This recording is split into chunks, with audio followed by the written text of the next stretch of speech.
રાજ્યપાલ આચાર્ય દેવવ્રત આજે સ્વચ્છ સાબરમતી મહાઅભિયાનમાં જોડાયા હતા। તેમની સાથે ગુજરાત વિદ્યાપીઠના વિદ્યાર્થીઓ અને શિક્ષકો પણ સાથે અમદાવાદમાં વલ્લભ સદન પાસે સાબરમતી નદીના પટમાં ઉતરીને સ્વચ્છતા માટે શ્રમદાન કર્યું હતું। આ તકે રાજ્યપાલ આચાર્ય દેવવ્રતે સંબોધન કરતા જણાવ્યું હતું કે જે લોકો સાબરમતી રિવરફ્રન્ટની સુંદરતાનો આનંદ લઈ રહ્યા છે તેમણે સાબરમતી નદીની સ્વચ્છતામાં પણ સહભાગી થવું જોઈએ।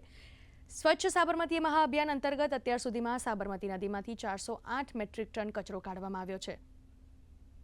कचरा डालते हैं और भारी मात्रा में पूजा सामग्री भी यहाँ डालते हैं और इसका परिणाम जल प्रदूषित हो रहा है।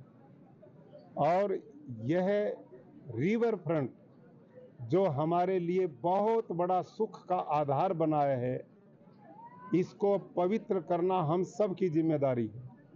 लेकिन हमें सबको संतोष इस बात का भी है कि इस समय पूरे अहमदाबाद और गुजरात की कुछ स्वयंसेवी संस्थाएं, हमारे कुछ एमपी एमएलए महोदय और जन समुदाय इस स्वच्छता अभियान में सहभागी बन रहे हैं और अनेक स्कूल के बच्चे, एनसीसी के बच्चे और कॉलेजेस के छात्र यहाँ पर आकर श्रमदान दे रहे हैं।